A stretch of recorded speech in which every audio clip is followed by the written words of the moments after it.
El día de hoy en Servus entrevistamos a Alejandro Esteves, estudiante de la Facultad de Derecho y candidato a diputado local por el Distrito 8 de Jalisco con el partido Somos.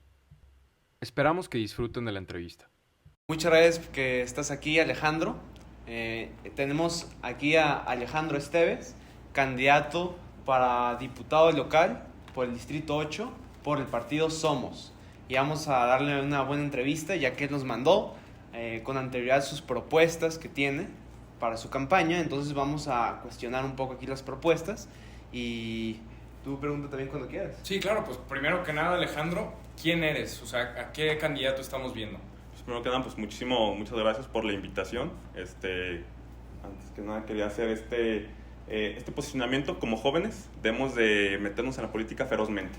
No importa cómo sea, pero hay que intentar involucrarnos y de una u otra forma participar. ¿Quién soy yo, mi estimadísimo? Mira, normalmente cuando una persona a otra le pregunta esto, lo que contestan es su nombre, y eso es una equivocación.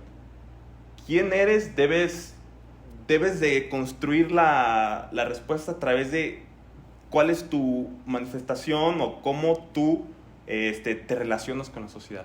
Y yo creo que mi relación con la sociedad es idealista. Es decir, quiero alcanzar metas que a todos nos pueden ayudar. Caso concreto, la justicia. Soy un idealista del derecho y el derecho, pienso yo, es el medio más eficaz para alcanzar la justicia, inclusive más que la política. Entonces yo desde ahí parto. Mi obligación moral, por así decirlo, es con la gente, porque al estar bien la gente, estoy bien yo. Pero bueno, ¿qué haces? ¿Por qué te postulaste? ¿Quién es Alejandro Esteves? ¿Qué estamos viendo? O sea, ¿qué estudias? ¿Trabajas? ¿A qué te dedicas? De hecho, actualmente todavía estoy en la carrera de Derecho en la Universidad Panamericana. Antes de ello, practicaba boxeo. Antes de ello, fútbol americano. Y pues he construido mi vida siempre, o por lo menos la mayor parte de ella, estando muy activo tanto en los deportes, también me gusta mucho leer, el cine. Y en cuanto a por qué me lancé como candidato a diputado local, fíjate que la idea vino desde hace mucho, pero más que nada leyendo el derecho y viendo cómo es que nuestro Estado no cumple con un deber ser o con los postulados de qué es un Estado de Derecho. Es que a partir de ahí decidí lanzarme, pues para, como te comenté al inicio, involucrarnos como jóvenes y de alguna forma u otra empezar a construir algo nosotros. Pues justamente, de hecho, checando tus propuestas nos dimos cuenta también de que tienen mucho que ver con la carrera que actualmente estudias, ¿no? Y hay unas que son muy especializadas. Entonces, por ejemplo, también te queremos preguntar cómo hacer para que estas propuestas que, digamos, son, la verdad, me parece a veces algo elevadas, puedan llegar, para abogados, Sí, puedan sí. llegar a la población común y entiendan por qué es tan importante este tipo de temas. Por ejemplo, el tema del fiscal electo por votación popular, que es una de tus propuestas. ¿Por qué debería importarle a Juanito, que vive en el Distrito 8, que elija al fiscal y que pueda votar por el fiscal general del Estado? Ahí te va. El fiscal general del Estado es quien tiene la titularidad o la competencia constitucional de perseguir los delitos. Cuando a ese Juanito le sucede una acción delictiva o un perjuicio en sus derechos humanos, a quien debe acudir es al fiscal. El fiscal es quien va a intentar sancionar a aquel que le cometió un acto dañoso a su persona. Entonces, tener un buen fiscal, que esté, de hecho la propuesta ahí lo puse, que esté vinculado con la gente, va a ser mucho más eficaz que aquellas personas que son víctimas de delitos puedan de alguna forma obtener justicia, por así decirlo. Entonces ese Juanito es muy importante que se fije en las propuestas de los candidatos para que vea, como esta que es muy específica, y ante una ausencia de Estado de Derecho donde se cometen delitos día a día, cómo puede hacer y qué proponen los candidatos para resolver esas cuestiones. Y no puede pasar, digamos, también, bueno, la partidocracia es muy fuerte, también es algo que hemos visto, que puedan también ser cooptadas este tipo de elecciones por los partidos políticos, la elección del fiscal, y que también pongan a su fiscal a modo, como pues parece que sucede todavía. Sí, fíjate, yo el método que tenía pensado era que no fuera, que fuera totalmente apartidista y que las elecciones fueran totalmente controladas. De hecho, yo el método que proponía era que se emitiera una convocatoria pública a toda la ciudadanía y que se cumplieran ciertos requisitos de elegibilidad, entre ellos obviamente ser abogado y demás, y uno de ellos que fuera no tener ningún vínculo con partidos políticos. Una vez lanzada esta convocatoria pública, que fueran las universidades, los colegios de abogados y la sociedad civil quien se encargara de forma directa de llevar a cabo exámenes, debates, ensayos, proyectos, para que de entre todos los que se postularon o se enlistaron en esa convocatoria fueran definidos a los 10 mejores por la sociedad civil directamente y por los expertos en el derecho, que serán los grandes juristas, los colegios de abogados, las universidades, y de entre ellos 10, yo proponía que fueran 10 a los que se eligieran, de ahí se hicieran debates públicos de gran impacto, en el que todos los medios estuvieran involucrados, para que de ahí la gente pudiera conocer los perfiles sin ningún vínculo político. Es decir, que todo el proceso lo controlara la sociedad civil. Está difícil. Es difícil, es complejo, pero yo creo que es una buena solución para evitar la intervención política en los candidatos y que sea el fiscal muchísimo más idóneo para el puesto al que se le va a elegir, pues. Algo parecido a Estados Unidos, por ejemplo. Algo parecido a Estados Unidos, exactamente. De ahí Queremos pasar a la siguiente, que son jueces anticorrupción, que también se nos hizo algo muy interesante. Cuéntanos, ¿qué es un juez anticorrupción bajo tu puesto? Sí, exactamente. Ahorita en el Poder Judicial hay diferentes, los jueces se dividen conforme a sus competencias, e incluso hay jurisdicción federal, local y hay algunas municipales. Un juez anticorrupción, yo lo que tenía pensado y construyo esta idea a partir de que se creó una fiscalía anticorrupción en la cual ha fallado rotundamente en virtud de que precisamente el Poder Judicial, que son servidores públicos, los jueces, no están especializados en temas de anticorrupción. Entonces, normalmente cuando el fiscal llevaba ante la competencia de un juez penal ordinario, especializado en acusatorio, pues, lo que sucedía es que casi nunca procedían las acciones penales. ¿Por qué? Porque entre ellos mismos se apoyaban para dejar, por así decirlo, fuera de la jugada la Fiscalía Anticorrupción. Porque imagínate, ¿qué pasa si tú como fiscal o como Ministerio Público acusas al juez del cual tú eres compañero? O al juez que acusas, el que tiene que resolver sobre la procedencia de esa acusación es el juez, el amigo, por así decirlo. Entonces yo lo que propongo es que se descentralice totalmente ciertos jueces del Poder Judicial y sean autónomos y especializados totalmente en anticorrupción y que no tengan ningún vínculo con los otros jueces comunes, para que las acusaciones sean mucho más especializadas y no entre ellos mismos dejen fuera de la jugada la Fiscalía Anticorrupción. Y por ejemplo, en dado caso, Dios no quiera, que nos saliera un juez anticorrupción que también fuera corrupto, ¿qué contrapeso habría? O sea, ¿a él quién lo juzga? Ahí podría iniciarse, por ejemplo, un control político, un juicio político. Si fuera el caso de que al juez anticorrupción lo quieres acusar, pues también obviamente podría proceder tanto una acción penal ante ese juez anticorrupción y que conociera otro juez anticorrupción, o una acción política, un juicio político. Y bueno, o administrativo ante el Consejo de la Judicatura, también están esas tres vías. Y a ver, en ese tema, porque yo creo que también vemos que este tema es algo muy amplio. Pienso que es la solución al tema de la corrupción, sobre todo en un estado como Jalisco, que pienso que ya está muy sistematizada. ¿Qué otras cosas se pueden hacer, por ejemplo, para las adjudicaciones públicas? Tanto el presidente Andrés Manuel López Obrador como Enrique Alfaro, toda su campaña estuvieron diciendo que iban a combatir la corrupción que se hacía en las adjudicaciones y que iban a hacer más licitaciones. Pero sigue habiendo muchísimas adjudicaciones y casi no hay licitaciones. ¿Qué se puede hacer para ese tema mejorarlo, por ejemplo? Sí, en el tema de las concesiones, las licitaciones y todo ello, como bien lo comentas, sí, normalmente pues la administración pública es el que las otorga y el titular de la administración pública es precisamente el gobernador. Para esos temas yo inclusive proponía que hubiera un órgano constitucional autónomo que fuera la Contraloría, y que esa Contraloría, que actualmente está bajo el régimen o el mandato o pertenece a la administración pública, se separara de ella y fuera completamente autónoma. Para que estos temas, porque, a ver, ¿qué es lo que pasa? En la administración pública hay una autocracia. Es decir, todo el poder se concentra en el gobernador y realmente él es el que manda, el que dice sí o no. Inclusive a la Contraloría, que es la encargada, La Contraloría es la encargada de evitar la corrupción dentro de la administración pública. Debe de haber una Contraloría autónoma para que pueda perseguir sin presiones de su jefe, que es el gobernador en el actual régimen, a todos aquellos funcionarios públicos que no cumplieran con las leyes y que fueran corruptos. En ese caso concreto de la concesión, si tuviéramos este controlador autónomo y él verificara o percibiera que en efecto se está haciendo de forma ilegal, pudiera intervenir, pero de forma ajena al régimen de la administración pública, para ahí, ahora sí, hacerlo de manera imparcial. Oye, Alejandro, sancionar. Todas estas propuestas, pues, como ya nos comentaste, claro que tienen impacto al final en la vida de la gente, pero pues al comentarla suena como algo muy lejano, ¿no? O sea, está muy ahí en las esferas.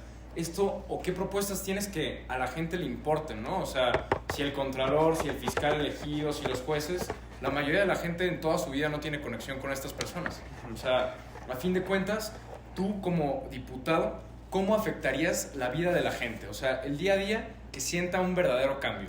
Sí, bueno, primeramente ahí voy a diferir un poquito contigo, porque estas propuestas lo que traían es un Estado de Derecho.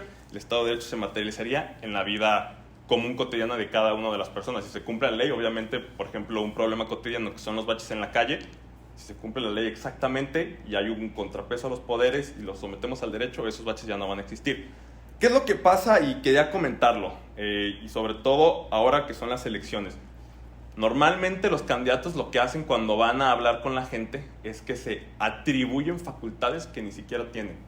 Es decir, uno va a hablar con una persona y le dice, sí, te voy a arreglar la calle, sí, te voy a pintar esto, sí, te voy a poner un policía.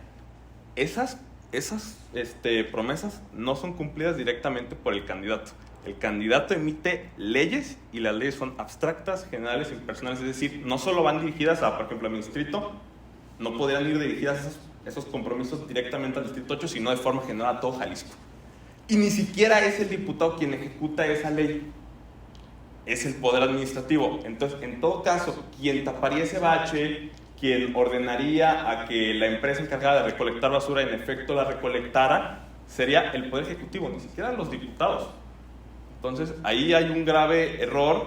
El diputado tiene una conexión, siento yo, con la gente de una forma más genérica, porque no puede materializar actos concretos. El que materializa los actos concretos es el Poder Ejecutivo. Pero si bien puede hacer leyes que vayan orientadas, por ejemplo, si hay un bache en el Distrito 8, yo pongo una ley que diga, ya no puede haber baches, y ya no va a haber baches en el Distrito 8, sino que ya no va a haber baches en todo Jalisco.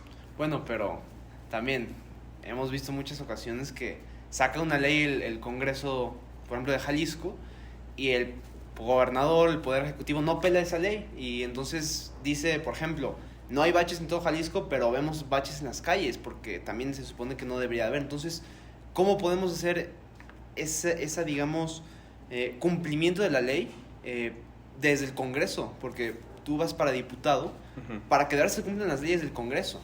Sí, yo creo que, de hecho, esto el doctor Carbonell ya lo había tocado, que se divide en 3 etapas, por así decirlo, el proceso legislativo: en la iniciativa, en la discusión y en lo que viene después de la aprobación de la ley. Hay que darle continuidad a estas leyes y hay que, incluso pues como sociedad, o sea, todos debemos presionar para que se cumplan las leyes, no solamente el Congreso del Estado. El Congreso del Estado sí debe de estar duro y dale con los otros poderes para que en efecto se materialicen, e inclusive si no se llegaran a ejecutar dichas leyes, pudiera iniciarse los diversos procedimientos políticos, que ahorita quien tiene la facultad de iniciar los procedimientos políticos, los juicios políticos, es el Congreso del Estado. Entonces, esa sería una forma específica en la que pudiera hacer cumplir esas leyes. Oye, Poder Ejecutivo, ¿no estás trayendo el derecho a la vida? Pues tienes este juicio político. Ok. Y a ver, tocando otra propuesta, que es el tema del derecho a ser votado. Tú, antes de ser candidato de Somos, eras precandidato, pero por la vía independiente. ¿Nos puedes contar un poco de tu experiencia y por qué está esta propuesta? Sí, mira, realmente, como te comentaba al inicio, debemos de involucrar a los jóvenes de cualquier vía en la política. Yo empecé como independiente, en efecto, y lo que yo pude advertir, cambiándome a Somos, es que los ideales que tenía como independiente podía cumplirlos con este partido político, porque es un partido local, puramente jalisciense, y que no pertenece a otras fuerzas salvajes como lo son los partidos políticos nacionales. Entonces, yo en efecto inicié recolectando firmas pero rápidamente me di cuenta que no tenía los medios económicos, o sea, realmente no tenía la gente, y además en plena pandemia las personas pues no quieren salir a ayudarte ni a tener contacto físico. La toma de la firma tenía que hacerse a unos cuantos centímetros de la persona y la mayoría de la gente pues no iba a estar dispuesta a eso. Entonces, eso ocurrió y vino esta propuesta del partido Somos, y yo advertí que los mismos ideales que tenía los podía cumplir con ellos. Que al fin y al cabo es un postulado de Luigi Ferrajoli que dice la ley del más débil, que es proteger a aquellos que más lo necesitan. Entonces ese fue como mi transición de independiente a un partido político local. A uno nacional no me hubiera metido. Pero entonces, ¿no existe en México un verdadero derecho a ser votado? Sí existe un verdadero derecho a ser votado, pero tiene restricciones. Es el derecho que creo yo tiene el mayor número de restricciones. Y esto pueden advertirlo de una sentencia de la Corte Interamericana de Derechos Humanos, donde incluso la propia Corte dice que es constitucional y conforme a derecho que este derecho humano tenga tantas limitaciones, que es, por ejemplo, en el caso independiente, recolectar el 1% de firmas. Claro. O sea, sí. ¿Y tú qué propones para, digamos, que este derecho se vea menos limitado, que la ciudadanía, que cualquier persona en cualquier distrito, por más difícil económicamente sea su situación, pueda postularse para ser candidato? Sí, yo lo que proponía que era una vía diversa para, de alguna manera, poner restricciones diversas que no fueran tan dañinas o tan severas para las personas, era que cualquier individuo, si así lo deseara, pudiera postularse como candidato, como aspirante independiente, y que fuera opcional recolectar las firmas. Y si es el caso que alcances el porcentaje requerido, porque voy a regresar un pasito atrás, hay el derecho a ser votado y hay lo que se llama representación. Lo que sucede en México es que el derecho a ser votado y la representación está combinada. Entonces, la única forma en la que puede ser votado es contando con representación, y la representación lo que da es prerrogativas públicas. ¿Qué son prerrogativas públicas? Recursos, tiempo en radio y televisión, aparecer en las boletas. Pero debería de haber esta forma alterna de poder ejercer tu derecho a ser votado, en el que fuera puramente ser votado, aunque no contaras con la representación y no tuvieras las prerrogativas públicas. Es decir, no alcancé el porcentaje de apoyo ciudadano, ok, ni modo, no me des recursos públicos, no me des tiempo en radio y televisión, tal vez inclusive ni me pongas en la boleta, deja que la gente ponga mi nombre, pero permíteme hacer campaña y que la gente me tome en consideración. Yo creo que esa podría ser una vía alterna. Aunque, como les comenté, la Corte Interamericana dijo que era constitucional que estuvieran todas estas restricciones. Okay. A ver, otra pregunta que queremos hacer es del tema de la seguridad. Nosotros en Servus analizamos un poco, hace ya algunas semanas pasó trágicamente el incidente de Victoria, una migrante salvadoreña que viajaba por México y que fue asesinada por la policía. Y una de tus propuestas gira alrededor de las policías. Y vemos en Servus que el presidente de la República, por ejemplo, se manifestó diciendo que yo ya ayudé, mandé árboles a plantar a Centroamérica, yo ya se lavó las manos, así ya ayudamos, y le dijo a Estados Unidos que debía ayudar.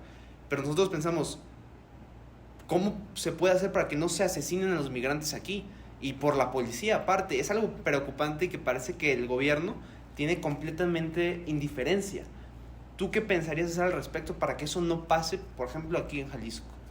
Sí, yo creo que el fundamento de todo eso es, como lo comenté, que hay ausencia de derechos, es decir, no se cumplen las leyes. Y porque no se cumplan leyes, pasan estas cosas. Yo, entre mis propuestas, tenía planteado hacer, o por lo menos intentar llevar a cabo, lo que sería una academia de policía. Es decir, que para ser un agente de seguridad tuvieras que cumplir una serie de requisitos estrictos. Actualmente no hay muchas exigencias y casi cualquier persona puede ser policía.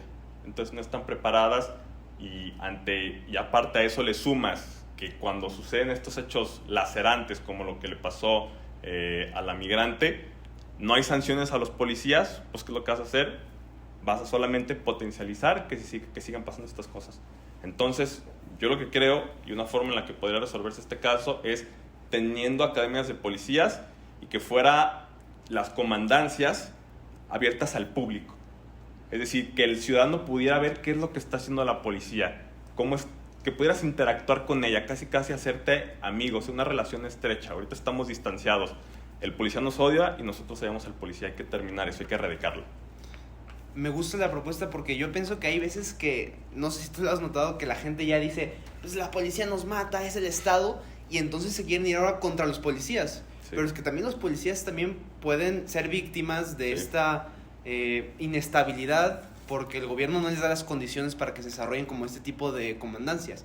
Pero más allá de eso también, yo diría, si yo por ejemplo me pongo en el lugar de un policía y me dices, oye, ahora tienes más estricto todo, yo casi que me salgo de ser policía porque digo, a ver, la verdad, me pagan muy mal.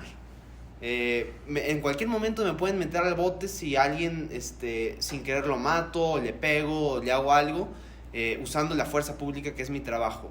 Y aparte tengo que prepararme y tener, digamos, toda esa preparación aparte de mi trabajo, que son varias horas. Entonces, ¿qué podemos hacer con estos policías? Porque, la verdad, yo creo que también tendríamos que tener algo de solidaridad con ellos, ¿no? Sí, concuerdo totalmente contigo.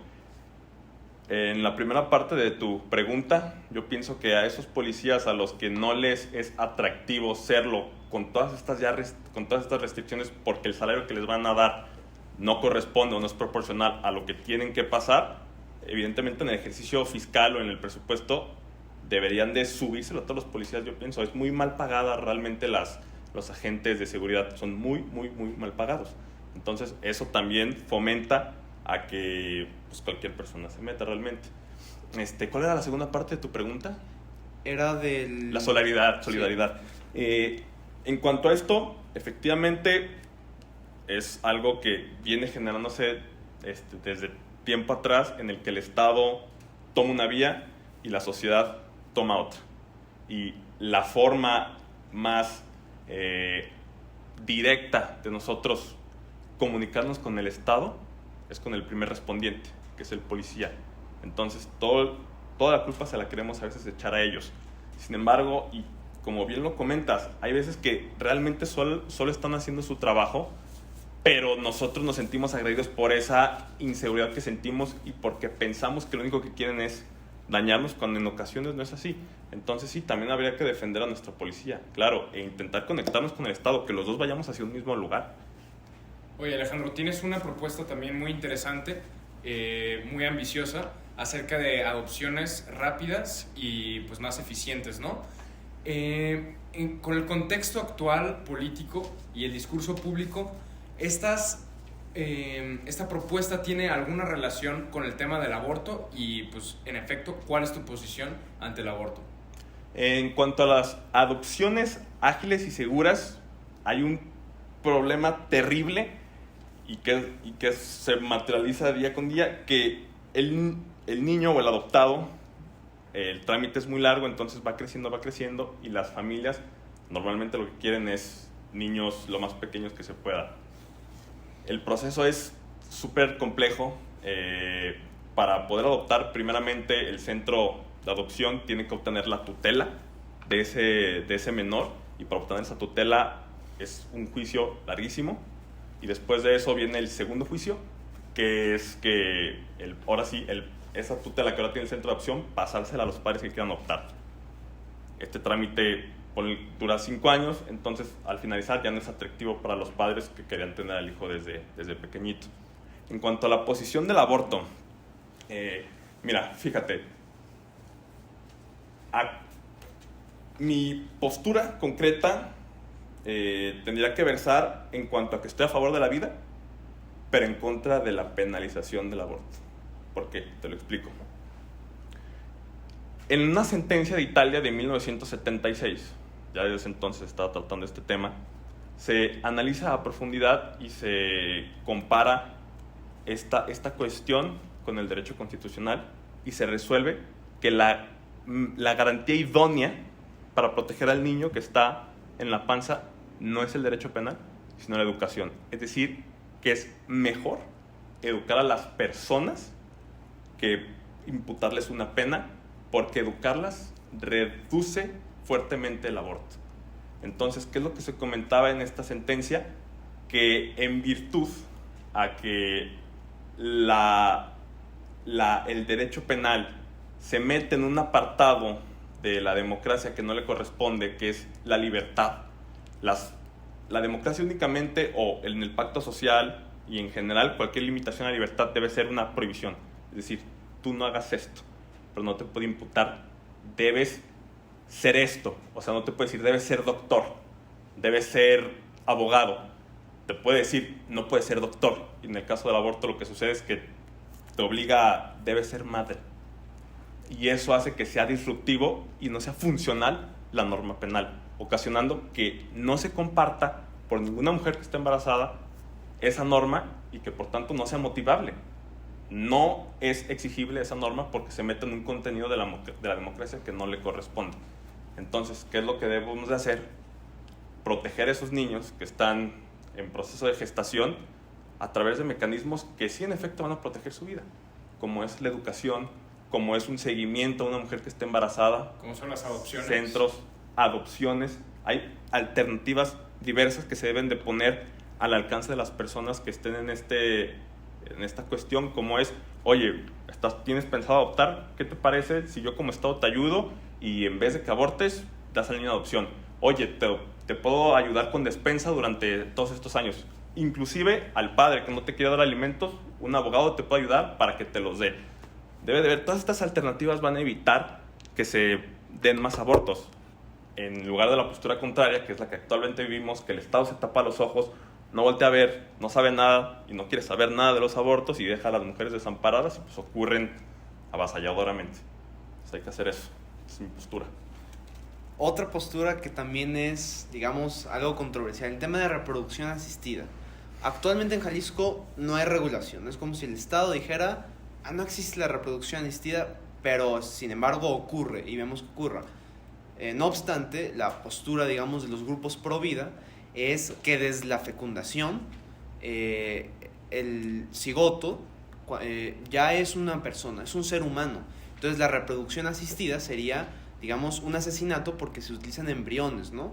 Y por lo tanto parece que es muy polémico, por eso sacar una ley, pero lo que termina pasando es, bajo perjuicio de los mismos grupos pro vida, pues ocurre lo que quieran las personas. ¿Cuál es tu postura acerca de la reproducción asistida y qué podemos hacer para regularla? Sí, se me olvidó comentar esto. Metafísicamente, el bebé que está en proceso de gestación es una vida en potencia. Entonces ya desde ahí es una vida. Por eso hay que protegerla mediante las garantías que acabo de decir, que es la educación. ¿Pero vida o vida en potencia? Supuestamente, sí, es que si no lo interrumpes, pues va a llegar a ser persona. Entonces es una vida en potencia. Va a llegar a ser persona. No, ya es persona. Ok, sí, con eso. Sí, ya es persona. En cuanto a la reproducción asistida, mira, te voy a contestar simplemente con esto que es muy concreto. El Estado no me deja abortar, pero tampoco me deja crear vida. No me deja abortar y tampoco me da los medios para poder crear una vida, como sería la reproducción asistida, la gestación in vitro, por ejemplo, que es con la materialización entre el óvulo y el espermatozoide. Sí puedes crear una vida a través de tener relaciones sexuales, ¿no? Claro, pero tampoco te limita.